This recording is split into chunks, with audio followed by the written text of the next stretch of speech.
Captain Alina Reyes stared at the holographic display, her eyes narrowing at the unusual energy signatures pulsing near the Jupiter Trojans. The ESV Pathfinder had been mapping this region for 3 weeks without incident. Now this. Run another diagnostic on the sensors, she ordered, her voice steady despite the unease crawling up her spine. Lieutenant Park's fingers danced across his console. Already did, Captain. Triple-checked. Whatever we're detecting, it's real. The bridge fell silent. Humanity had ventured deeper into the solar system than ever before, but in the 30 years since establishing the first Mars colony, they had found no signs of extraterrestrial life. Until now. Tactical assessment. Reyes asked. Commander Santiago adjusted his tactical visor. Energy output suggests large-scale mining operations. No match for any Earth Corporation signatures. And Captain, he hesitated, the configuration doesn't match any known human technology. Reyes took a deep breath. First contact. Not how she had imagined it.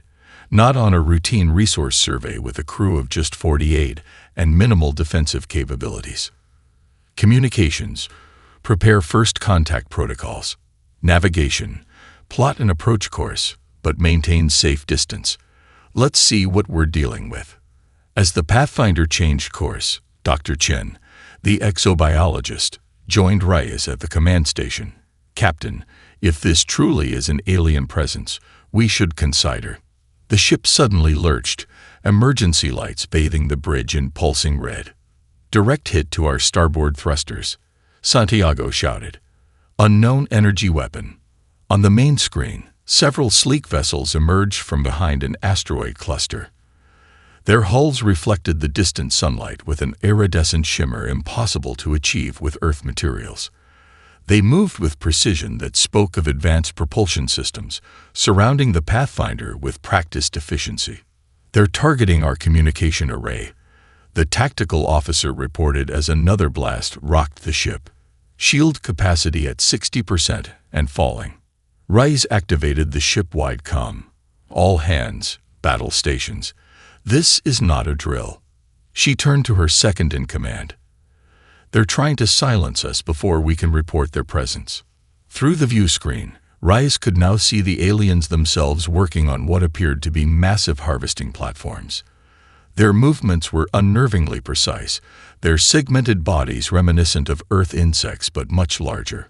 Their technology seamlessly integrated with their biology in ways human engineers had only theorized. The Taurani, Dr. Chen whispered, earning surprised looks. Just a name I'm giving them. From the Taurus constellation, where these asteroids orbit. Another blast hit, more devastating than the last. Oxygen alarms blared as hull integrity warnings flashed across multiple stations. Engine core destabilizing. The chief engineer reported over comms, his voice nearly drowned out by the sound of escaping atmosphere. We have minutes at most. Reyes assessed their options, finding none good. The alien ships now blocked all possible escape vectors, their weapons charged for another salvo. Comms, status of our quantum transmitter. Still operational, Captain, but failing. We might get one burst back to Earth. Reyes made the hardest decision of her career. All non-essential personnel to escape pods. Commander Santiago, coordinate evacuation. I'm initiating Protocol Omega. Santiago's face paled. Captain, FATS. Our only chance to warn Earth. Reyes was already moving toward the data core. Download all sensor readings, first contact visuals, tactical assessments. Everything we have on their technology and biology. As the crew rushed to evacuation stations, Reyes sealed herself in the data core chamber. Their discovery had to reach Earth, even if the Pathfinder and her crew did not. For humanity, she whispered, initiating the transmission sequence as the alien vessels closed in for the kill. Admiral Wei Chen stood before the assembled military leadership inside the Cheyenne Mountain complex, his weathered face illuminated by the holographic display of the Pathfinder's final transmission. 6 months had passed since Captain Reyes's sacrifice, but her warning had changed the course of human history. The Taurani technology is advanced. Chen said, freezing the image on an alien mining vessel, but not insurmountable. What's most remarkable is what we don't see in their combat approach. General Santos leaned forward. Meaning? No unpredictability. No creativity. Chen expanded the tactical analysis. Every attack pattern followed logical progressions. Their weapon targeting prioritized systems in order of strategic importance, never deviating to exploit unexpected opportunities. Dr. Amara Okafor, Earth's leading genotechnologist, stepped up beside Chen. We've analyzed the salvaged components from the Pathfinder's escape pods. The Torani rely heavily on predictive algorithms and standardized responses. Their technology is impressive, but their tactical thinking is. She searched for the right word. Brittle. Chen nodded. They fight like machines, and therein lies our advantage. The lights dimmed as Chen activated the secure display showing Project Prometheus, humanity's answer to the alien threat. Deep within the asteroid belt, massive construction facilities had been built in secret, powered by fusion reactors and staffed by Earth's brightest minds. We've reverse-engineered their propulsion technology and improved upon it, Chen continued, bringing up schematics of a sleek warship unlike any Earth vessel before. But more importantly, we're designing combat systems that exploit their weaknesses. The assembled leaders murmured as Chen displayed the prototype vessel Defiance, its hull incorporating materials that absorbed sensor scans, its weapon systems designed to switch tactics mid-battle, its entire architecture built around a core principle, unpredictability. The Torani, and whatever civilization they represent, expect algorithms and logic. We'll give them chaos and intuition. In the construction bays of Ceres Station, Dr. Meera Patel supervised as engineers installed the quantum computing core that would serve as the Defiance's brain. Unlike conventional military systems, this one was designed to work symbiotically with its human crew, amplifying their intuitive leaps rather than constraining them with protocols. Run the simulation again, she instructed her team, watching as virtual Torani vessels attempted to predict the Defiance's movements, always one step behind. 3 levels below, Commander Jackson Wu trained the first pilots using simulators that incorporated everything they'd learned about alien combat tactics. His approach raised eyebrows among traditional military instructors. He recruited not just fighter pilots, but emergency response drivers, extreme sports athletes, and even dancers. The Torani expect us to behave like rational strategists, Wu explained to a skeptical general observing the unusual training. So we'll give them jazz when they're expecting classical music. Back in the Cheyenne briefing, Admiral Chen concluded his presentation. The aliens believe they encountered a primitive species barely extending beyond their own planet. They have no idea we've been building in secret, adapting their own technology against them. The UN Secretary-General studied the construction timeline with concern. And if they return before we're ready? Chen's expression hardened. Then humanity fights with whatever we have. But every day brings us closer to parity. Thanks to Captain Rice, we now have something the Torani clearly lack. And what's that? Asked the Secretary-General. The advantage of surprise, Chen replied. And the most dangerous weapon in the universe, human ingenuity. Lieutenant Commander Jamal Okonkwo hadn't seen Earth's blue skies in 18 months. The stealth reconnaissance vessel Shadow Wolf had been his home, his prison, and his sanctuary since the mission began. Now, as he stood on the observation deck watching the distant lights of alien civilization, he felt the weight of what they'd discovered. Transmission window opens in 5 minutes, Commander, Lieutenant Sarah Chen reported, her voice low despite the secure environment. After so long in stealth operations, whispering had become second nature to the crew. Okonkwo nodded, his eyes never leaving the sprawling space station ahead. Unlike human designs, the Torani outpost featured organic, honeycomb structures that pulsed with internal light. But most shocking was the variety of vessels docked along its spiraling arms, ships clearly built by different species with wildly diverse architectural approaches. They really aren't alone out here, he murmured. The Shadow Wolf's mission had revealed a truth more complex than anyone on Earth had anticipated. The Torani were merely one species among many in a vast interstellar coalition. Using revolutionary cloaking technology reverse-engineered from salvaged alien components, they had slipped past border patrols and ventured deep into alien territory. Chief Science Officer Dr. Nadia Kamal joined him at the viewport. "We've intercepted and translated portions of their central database," she said, passing him a secure tablet. "They call themselves the Galactic Concord. 7 major species, 24 client races including the Torani." Okonkwo scrolled through the data, his expression darkening. "And Earth. Classified as pre-spacefaring primitives on a resource-rich world," Kamal replied. "Scheduled for formal contact and integration once their survey is complete." The commander's jaw tightened. Integration. Fancy word for conquest. On the command deck, operations specialist Marcus Wong monitored the quantum data taps they'd managed to place throughout the Concord's communication network during their 3-month infiltration. The taps, microscopic and virtually undetectable, transmitted on frequencies the aliens didn't even monitor. "Commander, you need to see this," Wong called quietly.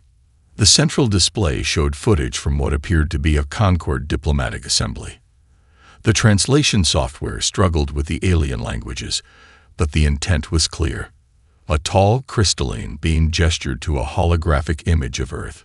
"The Sol system presents significant mineral resources," the translation read. "Human technological development remains minimal. Military capability negligible. Standard protocol suggests resource integration within 2 cycles."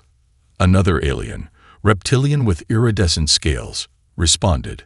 "The Torani report unusual adaptability in human design concepts. Recommend caution." The crystalline being made a dismissive gesture. "Primitive adaptability poses no threat to Concord methodologies. Prepare diplomatic contact vessels. Begin standard subjugation procedures." Okonkwo felt ice in his veins. "Estimate of Concord military strength?" he asked. Lieutenant Rodriguez, tactical officer, didn't hesitate. "Based on observed vessels and infrastructure, they outnumber our projected fleet by at least 30 to 1.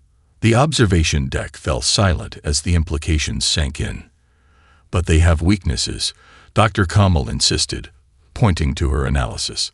"Their entire command structure relies on standardized communication protocols. Their weapon systems all share similar targeting algorithms. And most importantly, they genuinely believe we're defenseless." The ship's environmental systems hummed softly as oxygen recyclers struggled with growing inefficiency. They'd pushed stealth operations beyond design parameters, and systems were failing. "Transmission window active," Lieutenant Chen announced. 30 seconds before detection risk exceeds acceptable parameters. Okonkwo made his decision. "Send everything. Complete database intercepts, technical specifications, defensive weaknesses, and my personal assessment. We're not facing a diplomatic mission. We're facing an invasion fleet." As the Shadow Wolf prepared for its dangerous journey home, Okonkwo took one last look at the alien outpost. Earth would have only one chance to surprise the Concord. It would have to be enough. Dr. Sophia Caftry adjusted the intentionally outdated uniform that Earth's leadership had selected for her role. The fabric felt coarse compared to the synthetic materials of modern attire, but that was precisely the point. Everything about humanity's presentation had been meticulously crafted to project a specific image. Technologically developing, but still decades behind interstellar capability. "They're entering Earth orbit," Communications Officer Liu reported, monitoring the massive Concord diplomatic vessel that had appeared at the edge of the solar system just hours earlier. Despite advance warning from the Shadow Wolf's intelligence, seeing the enormous craft still sent shivers through the assembled representatives. President Isabella Morales stood beside Katri at the United Nations headquarters, now serving as Earth's diplomatic center. "Remember," she whispered, "we are honored but proud, impressed but not subservient." Katri nodded. As Earth's leading xenoanthropologist and chief diplomatic officer, She had spent months preparing for this moment. The fate of their world might depend on her performance. The Concorde delegation materialized on the designated arrival platform in a shimmer of light that drew audible gasps from the human observers. Exactly as planned. 5 alien representatives, each from a different species, stood before them. At their center, a tall being with translucent skin that revealed pulsing organs beneath and eyes with horizontal pupils assessed the humans with barely concealed condescension. "I am High Envoy Kexvolan of the Galactic Concorde," the alien announced, its voice modulated to human hearing range. "We bring greetings to Earth and an opportunity for your species to join the galactic community." What followed was a carefully choreographed dance. The aliens displayed technologies meant to awe, holographic presentations of their civilization, medical devices that could cure diseases humans hadn't conquered, energy sources that made fusion look primitive. The human delegation responded with rehearsed wonder while secretly activating the countermeasures hidden in their seemingly primitive devices. Each gift the Concorde offered contained monitoring systems meant to assess Earth's technological capabilities. Each such system was feeding carefully constructed false data through quantum interference patterns designed by Earth's best scientists. During a tour of their vessel, Katri played her role perfectly. "This navigation system is remarkable," she exclaimed, her fingers brushing against a control panel long enough for a nanite swarm to infiltrate its systems. "Our best scientists have only theorized about such capabilities." High Envoy Kexvolan's skin rippled with colors that the translation software identified as amusement. "Your species shows admirable appreciation for advanced technology. The transition to Concorde oversight should proceed smoothly." In the diplomatic chamber, the terms were finally presented. Earth would receive technological assistance and protection in exchange for allowing Concorde mining operations full access to planetary resources. Human governments would remain in place but answer to Concorde directives. The terms offered no real choice, accept or face consequences. "We are honored by your offer," President Morales replied with practiced humility. "Our people will need time to process such generous terms, perhaps 1 month to prepare our world for this transition." The aliens conferred briefly before Kexvolan responded. "1 planetary rotation cycle is acceptable. We will return to formalize the integration and begin resource assessment." As the Concorde delegation departed, Admiral Chen received Katri's encrypted message from his hidden command center beneath the Pacific. "Deception successful. All intelligence systems deployed. They suspect nothing." Chen allowed himself a rare smile. "Then we have 1 month to prepare our surprise." The Concorde peacekeeping fleet emerged from hyperspace at the edge of the solar system, exactly 1 month after their diplomatic mission. 16 vessels in formation, their hulls gleaming with the iridescent materials that marked advanced alien technology. At their center, the massive command ship Eternal Harmony dwarfed its escorts, its weapons systems dormant but visibly ready. Admiral Wei Chen sat motionless in the command chair of Thunder of Terra, humanity's flagship hidden in the shadow of Mars. Around him, the bridge crew maintained perfect silence, only the soft hum of life support systems and occasional electronic chirps breaking the tension. "Concorde fleet has established standard approach vector," Tactical Officer Rivera reported quietly. "Their scans are detecting only our decoy vessels as expected." Chen nodded, his eyes fixed on the holographic display showing 50 Earth warships in position throughout the solar system, all invisible to Concorde sensors thanks to the revolutionary cloaking technology developed from the intelligence gathered during the diplomatic visit. "All vessels confirm ready status," Commander Phillips added from the communication station. Chen activated the secure fleet-wide channel. "This is Admiral Chen to all Earth forces. Remember your training. Remember what we fight for. Execute Operation Thunderclap on my mark." On the bridge of the Eternal Harmony, Supreme Commander Zolthex observed the primitive human vessels with disdain. Their sensors showed exactly what Earth wanted them to see, a handful of hastily constructed ships with minimal defensive capabilities, desperately positioned to protect their homeworld. Pitiful, Zolthex commented to his executive officer. They've attempted to build warships in one cycle. Prepare to disable their vessels with minimal damage. We need their infrastructure intact for resource extraction. The executive officer, a tall Torani, clicked his mandibles in acknowledgement. Targeting solutions prepared. The humans appear to be attempting communication. Ignore it, Zolthex commanded. Standard subjugation protocol. Demonstrate force, then accept surrender. The first signs that something was wrong came when their sensors detected unusual energy fluctuations throughout the solar system. The Concord tactical officer adjusted scanning parameters, confusion evident in her movements. Supreme Commander, I'm detecting anomalous readings. Chen's voice cut through the tension on Thunder of Terra's bridge. Execute now. In perfect synchronization, 50 Earth vessels disengaged their cloaking systems. The Thunder of Terra materialized directly behind the Eternal Harmony, its weapons locked on the alien flagship's engines. Throughout the solar system, Earth ships appeared in tactically perfect positions, each targeting a critical system on their assigned Concord vessel. On the Eternal Harmony's bridge, alarms blared as sensors suddenly registered multiple hostile vessels at point-blank range. Zolthex stumbled back from the tactical display, his translucent skin flushing with colors indicating extreme distress. Impossible, he hissed. Where did they come from? How did they? His communications officer interrupted. Supreme Commander, we're receiving a transmission from the vessel behind us. On the main screen, Admiral Chen's face appeared, his expression calm but resolute. This is Admiral Y. Chen of the Earth Defense Fleet. Your sensors are now detecting 50 warships that have been in position since before your arrival.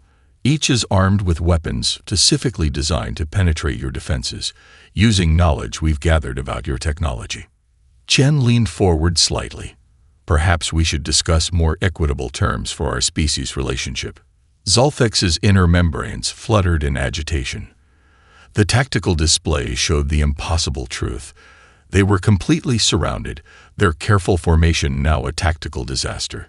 These primitives had somehow developed technology that negated the Concord's most significant advantages. Open fire, Zolthex ordered. Panic overriding protocol. All vessels, neutralize human ships immediately. On Thunder of Terra, Chen had anticipated this response. All vessels, execute defensive pattern Omega. Show them what humanity can do. The first salvo from the Concord fleet sliced through space, a coordinated barrage of energy weapons designed to cripple the Earth vessels. But where their targeting systems predicted human ships would be, they found only empty space and holographic decoys.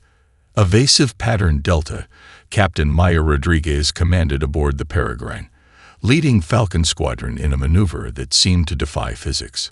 Her 12 vessels moved in perfect coordination, breaking formation in a way that made no tactical sense, until the Concorde's second volley missed every target.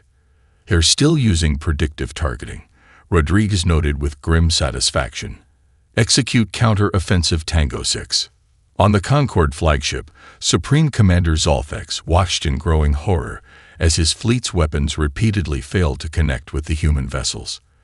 Their combat algorithms, refined over centuries, couldn't account for the seemingly random movements of Earth ships. Their maneuvers follow no logical pattern. His tactical officer exclaimed, mandibles clicking in distress. The targeting system cannot establish predictive solutions. Zolthex slammed his appendage against the command console. Switch to manual targeting. These primitives cannot outmaneuver the Concorde. But manual targeting required skills the Concorde crews had never developed. For generations, their combat systems had handled the precision work of space warfare. The human captains, by contrast, were making intuitive decisions no algorithm could anticipate. Aboard Thunder of Terra, Admiral Chen watched the battle unfold across multiple tactical displays. All vessels, execute Phase 2, he ordered. Demonstrate our full capabilities. Earth warships suddenly revealed weapons systems unlike anything the Concorde had encountered. Modular pods along their hulls reconfigured in real time, adapting to Concorde defensive measures. Quantum disruptors interfered with alien shield frequencies, while gravitic missiles ignored energy barriers altogether. On the Peregrine, Rodriguez led her squadron in what the crew had nicknamed the Matador Maneuver. As a massive Concorde cruiser fired its main cannon, the Earth vessels seemed to flow around the energy beam like water, using the momentum to position themselves in the alien vessel's blind spot. "Target their propulsion systems," Rodriguez ordered. "Precision strikes only." The Concorde cruiser shuddered as multiple Earth vessels fired simultaneously, their weapons penetrating shields precisely where the intelligence gathered by Dr. Catry had indicated weaknesses would exist. Throughout the solar system, similar scenes played out as Earth captains implemented tactics that bewildered their alien opponents. Each human vessel operated with a blend of advanced artificial intelligence and human intuition that the Concorde's purely algorithmic approach couldn't counter. The turning point came when sensors detected a massive energy buildup in the Concorde flagship. "They're attempting to open a spatial corridor," Lieutenant Park reported on Thunder of Terra's bridge, likely calling for reinforcements. Chen nodded grimly. "Captain Rodriguez, execute Thermopylae." On the Peregrine, Rodriguez received the order and took a deep breath. Her ship had already sustained significant damage, its hull breached in multiple sections. "All crew to escape pods," she ordered. "Helmsman, plot collision course with the hyperspace aperture." As her crew evacuated, Rodriguez remained at the helm, manually piloting the damaged vessel toward the forming spatial corridor. The Concorde vessels, recognizing her intent, concentrated fire on the Peregrine, but Rodriguez flew with intuitive skill that defied their targeting systems. "For Earth," she whispered, engaging maximum thrust as the Peregrine's reactor went critical. The vessel slammed into the forming hyperspace aperture at the precise moment of destabilization, creating a cascading reaction that collapsed the corridor completely. The shockwave rippled across space, temporarily disabling nearby vessels from both fleets. When sensors cleared, the truth was undeniable. Earth had just eliminated the Concorde's only hope for reinforcements. High Commander Zex Toril never imagined captivity. In his 3 centuries of service to the Galactic Concorde, the very concept seemed impossible. Yet here he sat in Earth's orbital diplomatic station, watching the remnants of his once proud fleet surrender one by one. Supreme Commander Zolthex was dead, the Eternal Harmony's command center destroyed in the final moments of battle. Leadership had fallen to Zex Toril, who had made the only logical choice when faced with Earth's surprising capabilities. "Minimize further losses." "More refreshment, High Commander?" asked the human attendant, offering a synthesized approximation of a Torani beverage. Zex Toril's mandibles twitched in what humans had learned was an expression of resignation. "How did your species accomplish this?" he asked, not for the first time. "Your technological development should have required decades more." The door slid open to admit Admiral Chen and President Nadia Obudu. The human leaders took seats across from their captive, their posture neither gloating nor hostile, merely resolute. "Your assessment of our capabilities was based on faulty intelligence," Chen explained. "Deliberately so." Throughout Concorde space, footage of the battle had begun circulating despite censorship attempts. The quantum encryption of the Concorde network, believed unbreakable, had been compromised by human intelligence operatives. On 17 subjugated worlds, client species watched with growing fascination as supposedly primitive humans systematically dismantled the Concorde's most advanced military vessels. In the Vega system, the crystalline Medusan delegation received the transmission with vibrations of disbelief. On Proxima Centauri's colony world, the avian screen representatives gathered in silent contemplation of what this human victory might mean for their own subjugated status. Back in Earth orbit, President Obudu addressed the alien commander with calm authority. "The Supreme Diplomatic Council has requested immediate negotiations," she noted. "They'll be arriving within 2 days." Zextoral's secondary eyes blinked rapidly. They seek to contain the damage your victory has caused. The Council will offer concessions to maintain appearances, but you cannot expect. We expect recognition as equals, Obudu interrupted. Nothing less. Chen activated a holographic display showing detailed schematics of Concord defense systems throughout the sector, systems that shared the same weaknesses as the defeated fleet.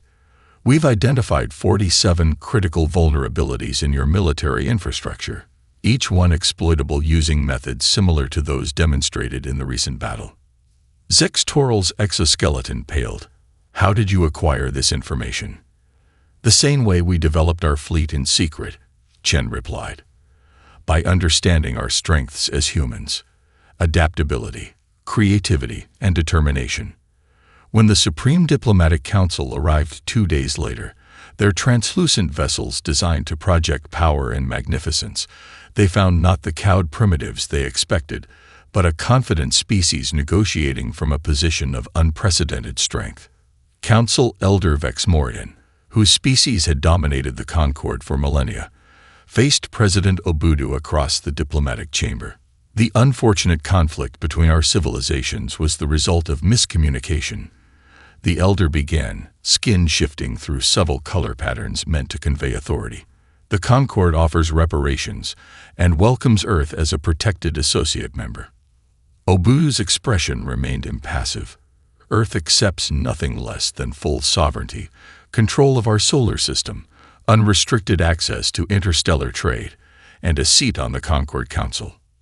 When the aliens balked, Admiral Chen revealed their final leverage. Detailed plans showing how Earth could provide similar military technology to other subjugated species.